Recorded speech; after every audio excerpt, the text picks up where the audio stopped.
Hey, everybody, and welcome back to another great episode of the Choking Hazard podcast. We are excited today to bring you Sean Kent. Sean Kent is a black belt instructor at Konga MMA, and we're excited to have him on the show today. Before we do anything, if you guys are liking our content and you love seeing our guests, our coaches, our different athletes that we have on, and especially our technique breakdowns, don't forget to like and subscribe to the podcast. We really do appreciate it, especially on the YouTube channel. So keep subscribing, keep sharing it with your friends. We love seeing all that stuff, and we want to keep giving back to you guys. Today's episode of the podcast is sponsored by SpiritLeaf Waterdown, located at 64 Hamilton Street North in Waterdown, Ontario. If you're looking for Canada's top cannabis brand, look no further than Alex and his team at SpiritLeaf Waterdown. They're going to be able to give you all the CBD and THC products that you need. Just make sure you like us and them on Instagram, and you're going to be saving money every single time you shop there. Thanks, everybody. Enjoy the show, and we'll see you soon on the mats. I did the intro for the last one, so I'm going to let Michael do the intro today. So running the show. I'm running the show. I don't know if you want me to do that, but we have an esteemed guest on that we're having on this evening. It's Mr. Sean Kent, somebody that I've trained with, competed against.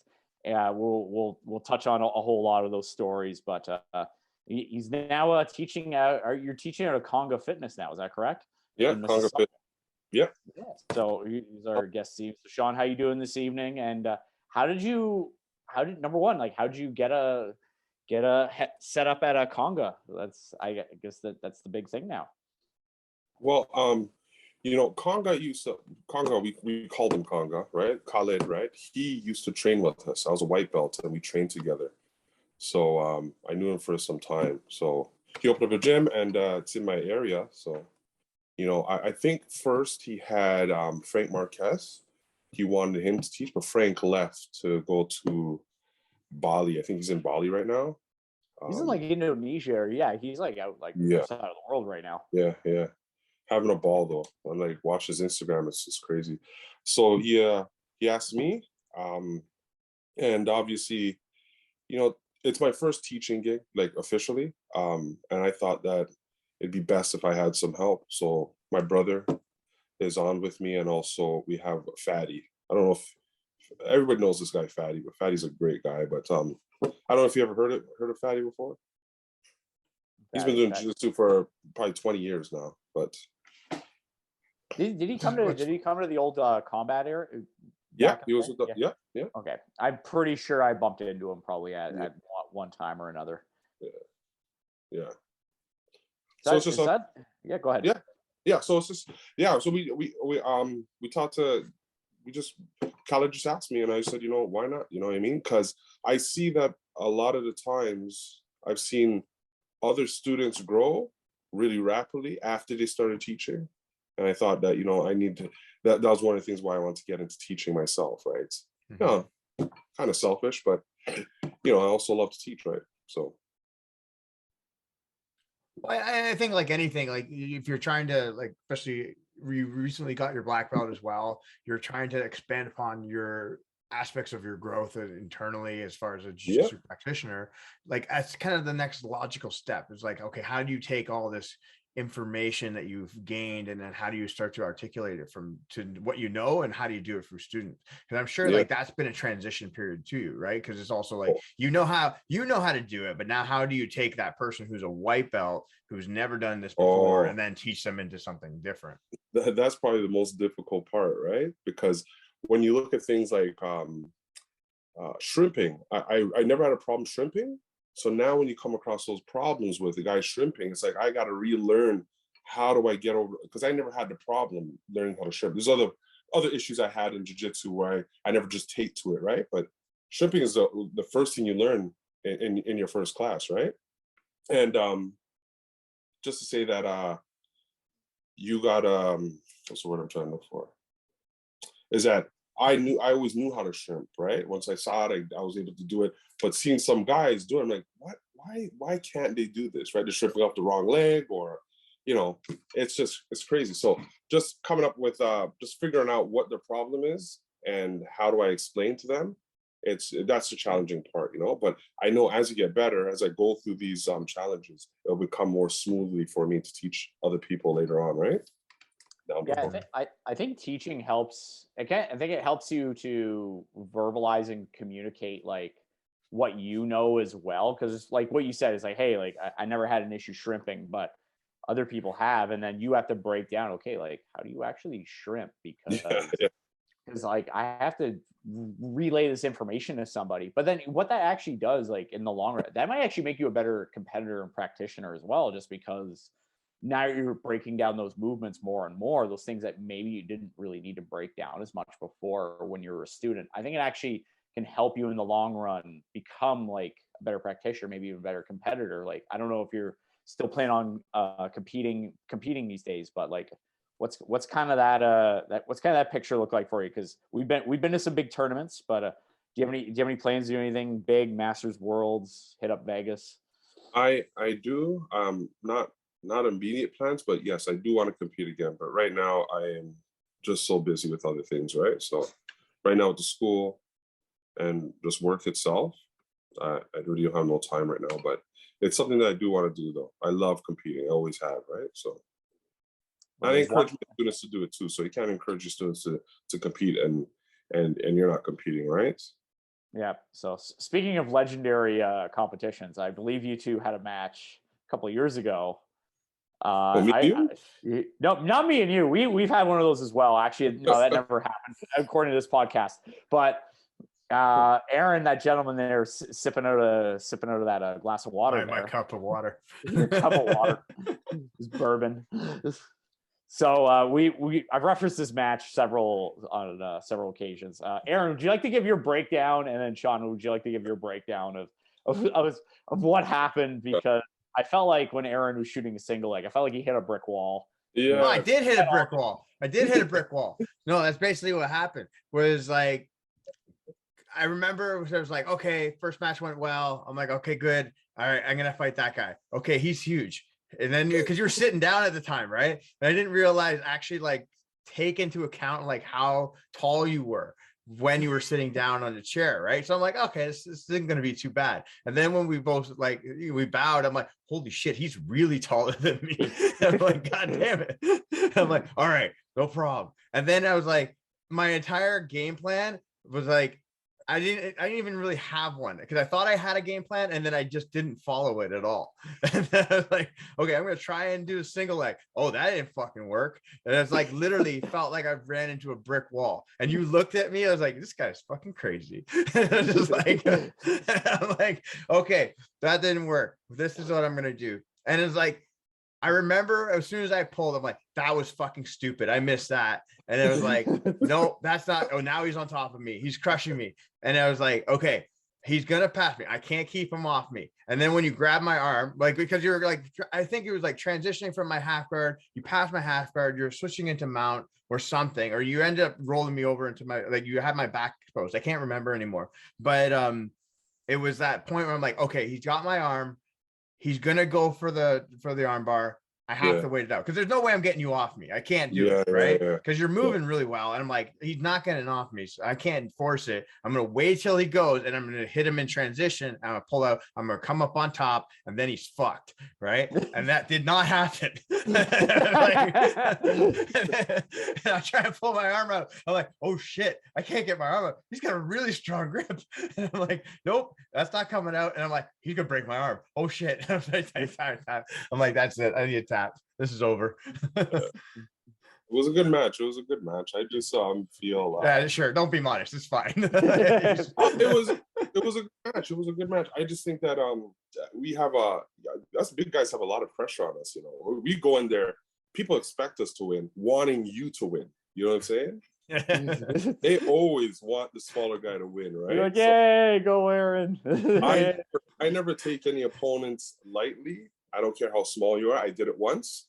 I paid dearly for it. 20-second loss. It's still on YouTube right now. But you know, I just, you know, it was a great match, man. That's all, you know.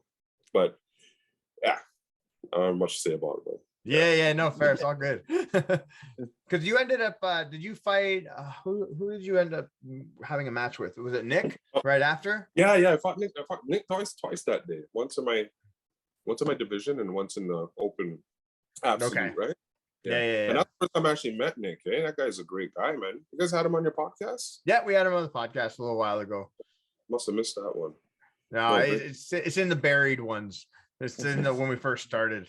Then One the day lost archives of. Got to revise that one then, I guess. He's doing so much, man. Yeah. So, kind of like how's like the transition from like obviously like going from like because we both were brown belts at the same time of like that competition, and then obviously getting your black belt, and now it's like okay, now you've gone through it, you've got your black belt. Now there's the expectation is different. Like even when you're like teaching now, like there's that expectation. How did you kind of like take that transition and kind of like that mental shift, or did you change anything, or just kind of just go with the flow? Well, honestly, anytime I got a belt, except my purple belt, I've always felt like I wasn't really ready. My blue belt, I felt like I wasn't ready for it. I didn't even know how to tie a belt at blue belt. That was the first thing I did when I got my blue belt, was learn how to tie it properly, because I didn't know until that point, right? But with everything, with black belt, it's such a high expectation. It's like, even right now, I look at it and say, man, the only reason why I accepted it is because Thomas felt I was ready, right? And who am I to tell him that I'm not ready or not, right? So really and truly, for me, you just gotta keep on studying, because I still yet right now, I don't even feel like I'm on that level, but I have it, I'm maintaining it, and I just want to just grow from there. I want to get to a level where I feel comfortable. Now, competing at the black belt level right now in Ontario, I think I'll do well. I wouldn't say that. I'm not afraid to compete at the black belt level. It's just, I think knowledge wise, I think that there's a lot for me to grow, like just little things that you have to realize. Big guys are not as technical as you small guys. It's just what it is, right? I love watching the small guys play because of how technical they are. A lot of my game, you'll see, I don't really smash a guy when he's trying to triangle me. I do a move where small guys except Darren. But I don't think he triangled me though. I don't think he triangled me. No. But I was gonna say, because like I was gonna give you credit here, because like I didn't feel like you were like the smashing type of like, and obviously you're passing, but it was technical pass, right? Where it wasn't just like you're just trying to like roll me through or just try to like bury me into the mat. Like not just like bigger than you, I pass now. Like it wasn't. No, it was, that's what I'm saying. It was like it was good technique. You used what was there, like, and like you had the steps to go, and like you knew what I was going to do. So it wasn't bullshit, right? It wasn't just using your weight to your advantage or anything like that. Like I said, like it's a very technical pass. So like I'm giving you credit like that, because I would say like you're very skilled on top, like from what I felt. Yeah. You felt a lot, Aaron. That's what I'm saying. So then what are some of like your influences then, like on your jiu-jitsu career? Like who are people that you're studying, people that you've trained with? Because like now that you're in a black belt, now you're teaching, like you have to teach, not just your game, but like probably like we were even saying earlier, like what are smaller people doing? What are people doing at an elite black belt level? What are people doing at a local Ontario scene level? Like, like what are some things that you're studying? What are some things that are influencing you on that? Well, as I said, we have 3 jiu-jitsu teachers. So we have me, my older brother, and you have Fatty. Fatty's a real small guy. So Fatty is really, really technical. He's just so all those small guy stuff that we're talking about, Fatty really concentrate on that. Fatty's taught me a lot. He's been training for 20 years, I think. And he's only a brown belt right now, but he's working his way up. And but all my influence, like a lot of my game, you have to give Amir his dues, right? Because I've been with Amir for 9 years until I left. And and in that pandemic, I was with Thomas Beach, right? So, Thomas Beach he helped me a lot, because Thomas Beach, he's a big guy now. He wasn't a big guy when he used to compete. He's a real big guy right now. So he really helped my game, because even he had to change his game, right? So he could really reason with me. He could really, so those are my influences. But I read a lot, so I have a couple of books here, and like I have the Gorval book. Roll to win. What's it called? Drill to win. I Drill think. to win. Drill to Drill to win. win. That's the one. I mean, we were just talking on a podcast with I'll just call him the other Kent that we had earlier. Exact same book. He brought that up. He's like, yeah, like I have this book here, Drill to Win. Wow. You know how expensive that book is now? I bought it for $8. A year later, it was like $300. Really? Is that expensive? Yeah, it's expensive. Signed by him? Huh? No, it's not nothing. It's just that's how much it costs. So mine's in great condition. So it's a good book. Fucking inflation. Bought it at the right time. Fucking inflation, man. Fucking inflation. The hell, Aaron? Why'd you have to make everything more expensive? I'm just saying, man. It's what it is. Yeah. What it is? How the hell is it $300, man? That's a book I've seen. Like I like Solo's University of Jiu-Jitsu book. I got that for like brand new. It was like $35-$40 maybe. Yeah. But I'm gonna look this up right now. You guys keep talking. I'm gonna Google be like that shit. Jamie right now. Drill to win. Google that shit. Google that shit. Is there any other influences you had like over the years? Like I know Thomas Beach was actually somebody you brought up, and that's one of the few people I've rolled with locally. Where God damn it. Like, where I've just been like, wow, I couldn't do a single fucking thing to that guy. Yeah. So on Amazon, $244.73. It's the real deal. Hold on, look at that camera. Where is it? It's blocked out, Aaron. Whatever. Anyways, it's $244, which is crazy. How the hell is it that much? I don't know. I would love to. I'm not saying it's not worth it. I would just like to understand why it's $244 for a book. Maybe it's out of print. Maybe it's out of print. It's a paperback. I know. I don't know. Yeah. I paid $30 for it, $29.99. That's what I paid for it. So. Bro, if you ever run into like what you need to do is photocopy that shit, right?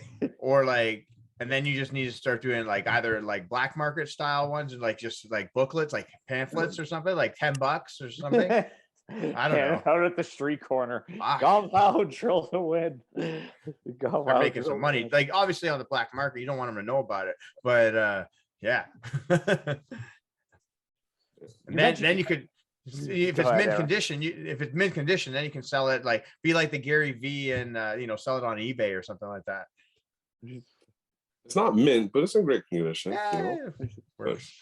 Someone will take it. One person you brought up though was like Thomas Beach, because that's one person I've rolled with, or it's just like, wow, I couldn't do a single fucking thing to that guy. The best thing I did, I think, was like break a grip at one point. Like that was it. That's how it was. Basically, it was all downhill after that. But like how was it like training with him? And then like you mentioned like you transitioned. Like what kind of made you do that transition? Did you feel like you needed like a change of space? Like what was kind of like your influence on that? On what? Say that again. Or just saying training with Thomas Beach, like just because like that's a name that's been around in Ontario for a long time. Like he's done very well on like the world scene. He was a world-class guy for a while. So like what made you? How was that transition? Like how did you end up training with him, meeting him, and like kind of that influence on you and your game? Well, it was Frank, right? Frank is my guy. No, Frank used to be my teacher. As even before Amir, Frank Marquez used to teach me, coach me, and all that stuff before Amir came to combat. And I don't really know how they came into contact with each other. They obviously know each other because Frank started before even Thomas, right? So Thomas always knew Frank or whatever. So they started a school together, and I was a part of the school. I was one of the teachers at the school. But the pandemic hit a few months later, so we were out of business. But that's how I got to train with Thomas Beach, and that's how I got to know him. I didn't know him before that. He was always a rival coach of mine. He always coached against me. I have never said a word to him before.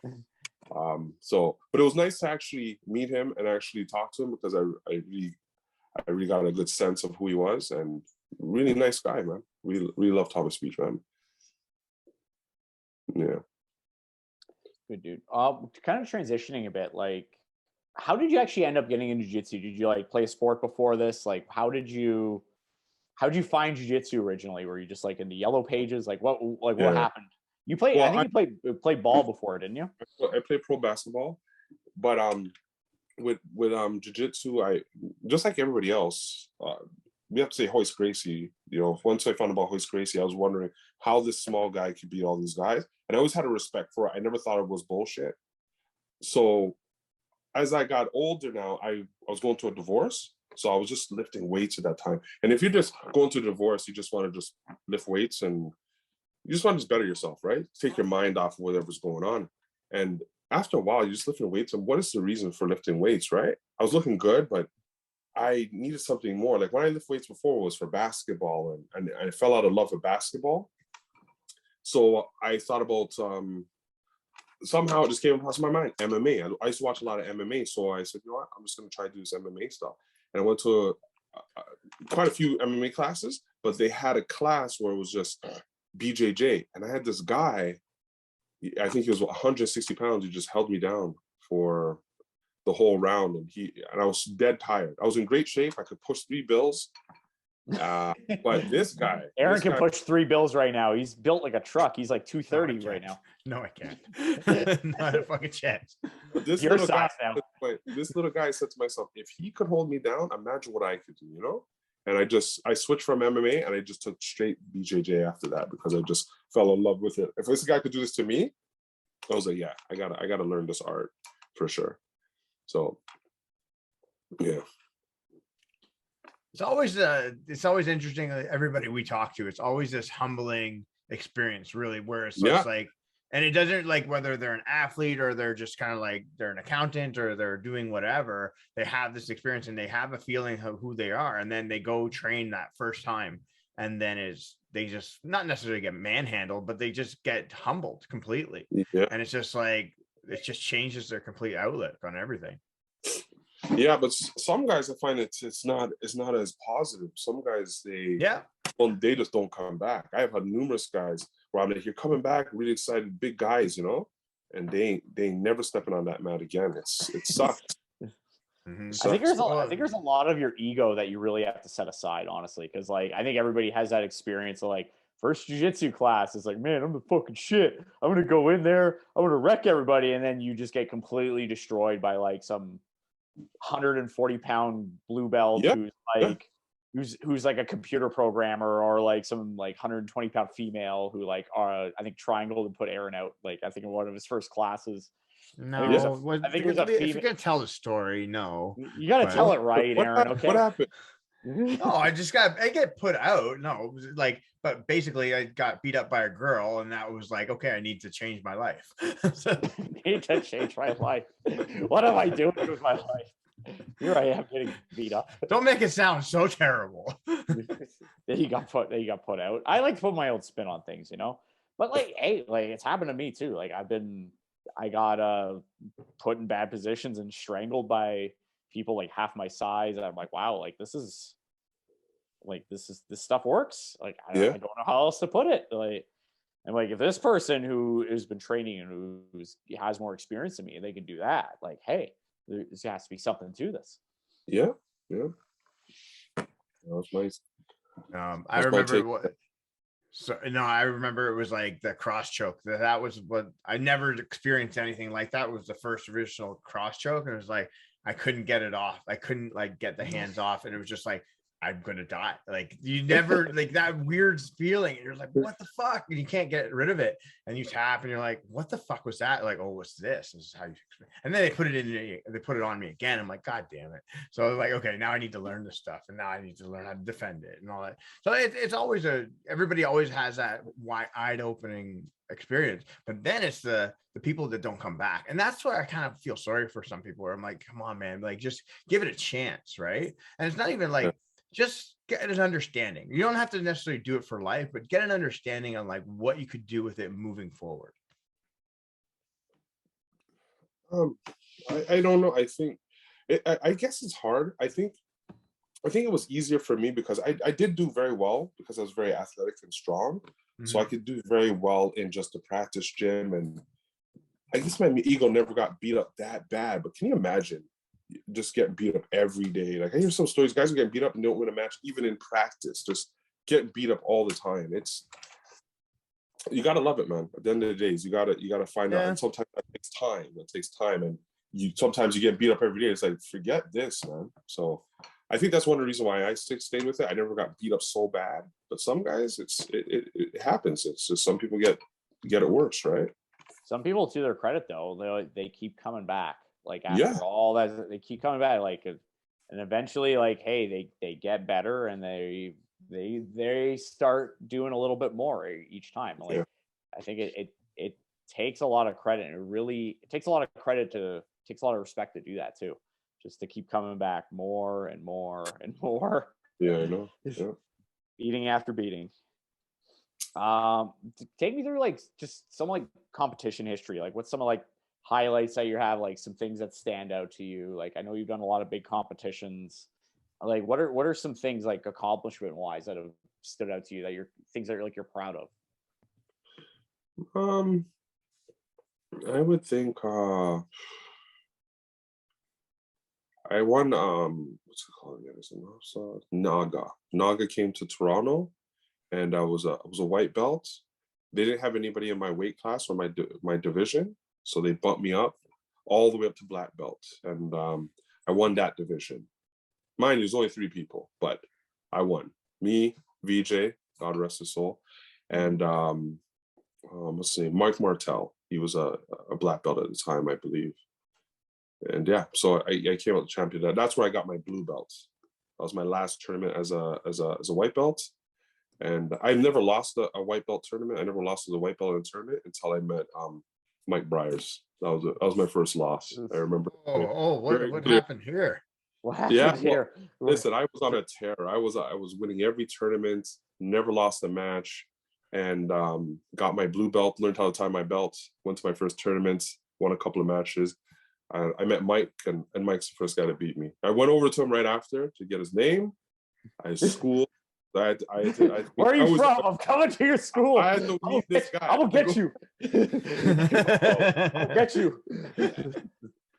After Mike, I started losing a lot after that. So Mike started. No, it's all downhill after you met me. That started the trend, right? So it's quite a few times after that. So what's the thing? Like once you go through the ranks, like blue belt, purple belt, like you're gonna face guys and girls that are just, they're top notch regardless of size. Yeah. Like and like in that blue belt scene, like going back, it was like me, you, VJ, Nathan DeSantos, Snoop, if you remember him. There were a lot, like Joel Haddon. I'm just looking back. Ryan Dix, Steve Shapankas, Arthur, like pretty much everybody who's like a black belt right now was a blue belt when like me and you were like training together, competing against each other. Like that was the scene. Like a lot of black belts, some of them are teaching at their own schools, some of them are like world-class competitors right now, and like at the time flies, but at the same time, like the crop of guys or guys and girls coming up at that time was like that's who is teaching. Like look at an example for right now, like Toronto BJJ. So some of the main instructors besides like George Brito, like the main people are Nathan DeSantos teaching right now,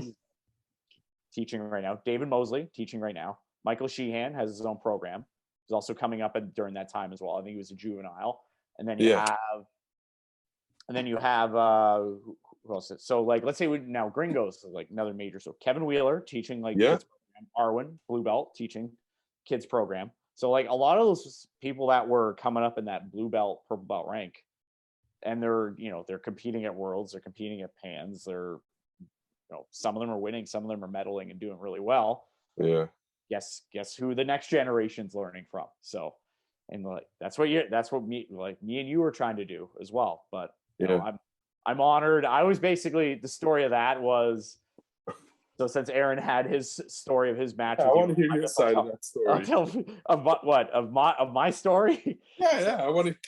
I had it was like an absolute. I lost. I was mad. I was just like, damn, like I lost to Joel Haddon, and there was like a final, like a middleweight division. I was just like, I just ran out of gas. It was like 4 or 5 matches in. I was like, fuck it, I'm doing the absolute. I don't care. It's the first ever absolute I think I've ever done.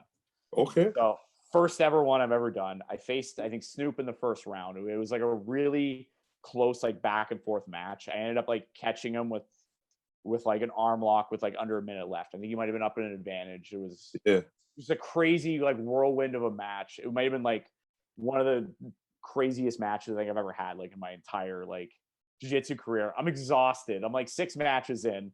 I think my sister was there because she was like recording some stuff. She's like, "What is this jiu-jitsu stuff?"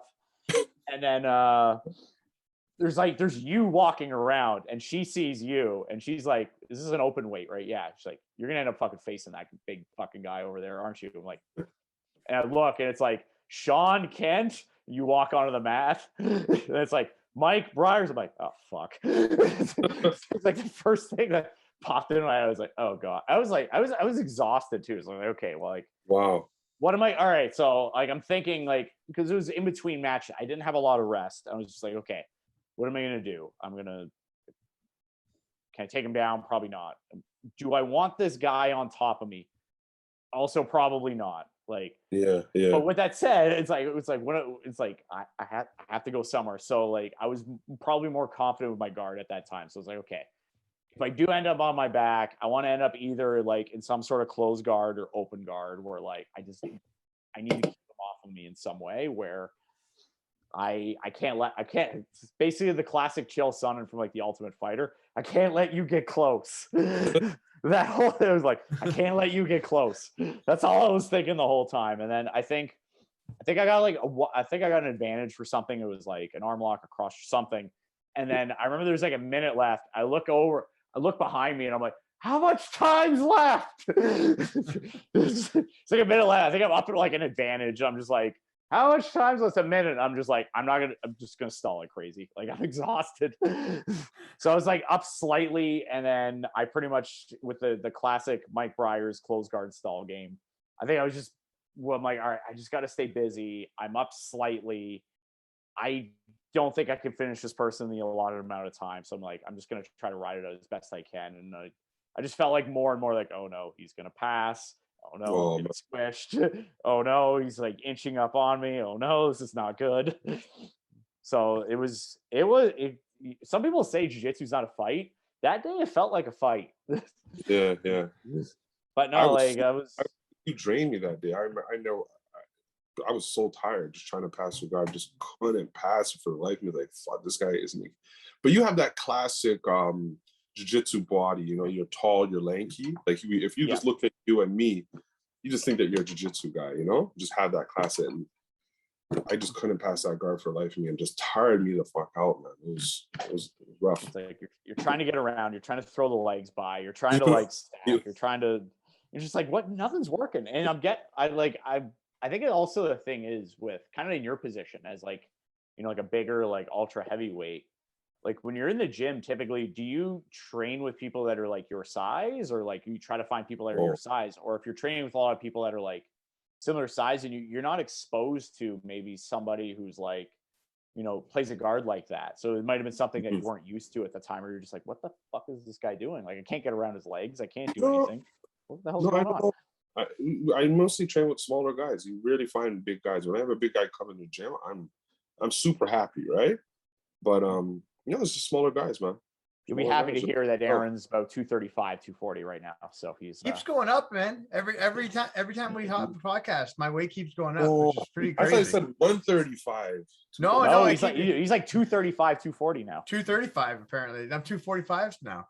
It's crazy. No, of course I'm not. I know that. Mike has been adding 5 pounds every podcast since probably like the last like 2 months, where I started at like 185 and it's slowly gone up. And I'm like, man, we're banging out a lot of podcasts. And like, so I've gotten fatter or stronger, one of the two. I don't know anymore. Right. Could be a bit of both, you know. And then I'm pushing like, again, 3 bills, as you said it. I've never heard bills before, which is awesome. I was going to start using that. It's like, all right, pushing 2 bills today. I like this. Because I was like, yeah, we're 2 plates, whatever. Bills. I like bills though. Bills is good. We need to expose Aaron to more slang. Yeah, I know exactly. I'm learning bit by bit. I'm learning bit by bit. No, another little story we had. We ended up at Worlds together. I think it was like Blue Belt Worlds. Yeah. Were you there? Yeah, I was. I think it was me, you. Were you there? You were The there. fuck, it's you? You trained? No, I think it was like Blue Belt Worlds. I think you ended up there, and I think I was there at the same time. Did we end up? Didn't we have to like cruise around like Long Beach one day? And I was telling everybody, you were my bodyguard because You went to In-N-Out. You wanted to go to In-N-Out Burger. I was the only. Let's just say I was the only light-skinned male. and I needed a bodyguard. You were perfect. Went to In-N-Out Burger too. I remember. Remember In-N-Out Burger? Have you? Yeah, we were going there. Yeah. We're like, hey, so we cruised around Cali. It was good times. Yeah, man. It was great. I'm trying to convince Aaron. You never had In-N-Out? No, I've never had In-N-Out. Oh, well, if you come if you come to Masters Worlds, Walter Pyramid. The best fast food burger, they were named the best fast food burger in, I don't know, 2015 or something like that. So interesting. It was good. It was good. Not the most healthiest thing, but everybody that was at the tournament was pretty much there that day. I was surprised because you know how jiu-jitsu, everybody wants to eat clean and eat good, but after tournament, everybody was there. Right? It's like the day after. That's a world adult Monday else tradition. Like I've seen like Claudio Colasan's like walking in like to like I've seen like high level world class black belts like walking into like yo hey In-N-Out like like once they're done competing like they all hit that place up. Like once they're done dieting, they've been dieting for weeks. They're like I want a burger. Yeah, we're all human. Yeah, for sure. Yeah, no, Mike's trying to convince me to do World Masters probably next year. So we'll see. We'll see where the road takes us. I think you should. I think we should I'm trying to convince Aaron to do a tag team jiu-jitsu match with me. It's me and Aaron versus Sanji Ribeiro and Rafael Lovato. That's the tag team match that's gonna happen. I'll take Rafael Lovato and I'll get smashed, and Aaron, you can take Sanji. You got this. I believe in you. It's not going to be fun. It will not be fun. It's not going to be fun, Sanji. I don't. No. So then, who's your dream opponent then? Like, who's your dream matchup? Like, who's somebody you're like, I got to fight that guy one day. It doesn't have to be a big name, right? It could be a big name. It could be just whoever. Like, hey, like I want to. It could just be like I admire and respect this guy or girl's jiu-jitsu. Yeah. You know, it's 2021. You can face a female. Who knows? You never know. Wow. I wouldn't even do that. I wouldn't do that. No, I think my dream match. He's a local guy in Ottawa. Big Eric. I think he's Aaron. Big Eric. I call him Big Aaron because he's like 245. No, Big Eric. Big Eric. Oh, I met in the Worlds, and we just bonded at the Worlds. And great guy, great competitor. He's always competing, right? He's a brown belt now, and I've always wanted to compete against him. He's always expressed the same thing. We don't have no hate or anything like that. We call each other every now and then. And I just always I never had a chance to compete against him, but just because he's such a big guy. And I'm sure anybody would want to see us compete, right? So didn't he used to play in the CFL? I think he was like a CFL like lineman or something at one point. I don't know. He's a big man. He's big enough too. Yeah, for sure. But all the big names, like I would love to roll with Bushesha. I know, just to see how it is, right? I know I get smashed, but it's just I think he's one of the main guys, just because of how big he is and how great, how technical he is. I would love to see how it feels, right? So come on, Aaron. Like if he wants, so here we go. 6-man tag. Sean Kent, okay. Aaron Gall, Mike Briers versus Bushesha. Oh, you know what? You guys should. It's going down. Listen, let's find 2 more guys. Let's do a quintet. Let's do it that way. Let's do a quintet. This is even fucking better. This is even better. I guess Bushesha, Sanji, Lovato. Yeah. And so we need 2 more guys and 2 more weight classes. So we could really fucking make this a super card for the ages. See how it goes. See how this goes. Yeah. Not well none for us. None of us are winning our matches for sure. No, all joking aside though, like future, you talk about like, you're going to be teaching more, but like, what are kind of like some plans that you have for the future? Like, what do you want to accomplish like in jiu-jitsu going forward? Is it more, do you want to focus more on teaching? You mentioned like you maybe not competing right now, but maybe down the line, like maybe getting in maybe a super fight or super match here and there, or maybe doing like a world masters, for example. Like what are some things that are still on the checklist for you? Well, yeah, those I want to try. I want to do the World Masters. I think the World Masters, the Worlds, I've done it before. I think the World Masters is something that fits it's my age group, right? So let's do that. Really, I just want to grow my team. I want to have a big school. You know, I want to have a successful school. Right now, my school is very small, and it's growing. I already see improvements in the guys, which is really satisfying. But you know, I just want to just grow this school, man. Just get this school up and running, and get more guys out there, and you know, spread the love. Spread the love. You have a lot of guys. Spread the love. That's it, man. It's just spread the love out there. You got guys wanting to like compete at all, or just kind of like just that's good. Yeah, I have two guys, Luca and Andrea. Those guys they're 16 and 17, and I think they could be great, man. Awesome. These guys have grown really so much in the last 3 months. So, yeah, awesome, and hopefully they keep growing as well. And yeah. You know, hopefully if they need some sponsors, they can check out actually one of our sponsors at SpiritLeaf Waterdown, Aaron, located at send me location. 64 Hamilton Street North in Waterdown, Ontario. It's been a while since I've said that. So, there's a whole lot of THC there, if you know what I'm saying. CBD, C3PO, R2D2, everything that you could possibly need for, you know, your recovery, for your sleep. There's a crew there that will help you out, and every day there it is 420. Yeah, that's right. Yeah, that's our ad sponsor. That's our ad read. We got to get it in there before we always finish the podcast. Sorry, buddy. we got to get that in. We don't judge here at the Choking Hazard podcast. But no, Sean, I want to thank you for coming on. You know, somebody, you know, you're somebody I've known a long time. We've gone back and forth a lot, and you know, it's good to see that you're teaching and you're you know, basically what you're saying, just spreading the love of jiu-jitsu. Before we wrap up, do you have anybody you want to thank, sponsors that you have yourself, anybody you want to shout out? You know, floor is yours. Well, I just you know, Konga Fitness. We just want Konga Fitness. We're located in Mississauga, 4995 Timberley Boulevard, Unit 6. That's where we're located at. So you guys are always welcome to come by. You guys ever want to just come by and get some rolls in with me? Awesome. Yeah, for sure. Brother and some of my students, you guys are more than welcome to come by, right? But that's about it, right? Just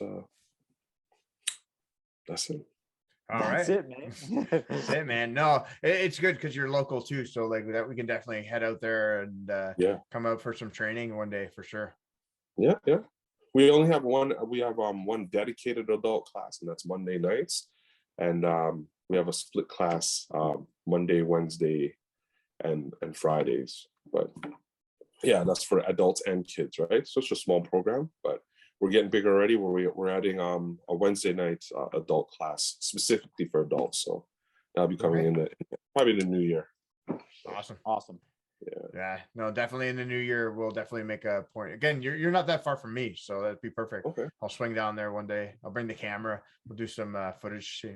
We'll get your Instagram popping. Okay.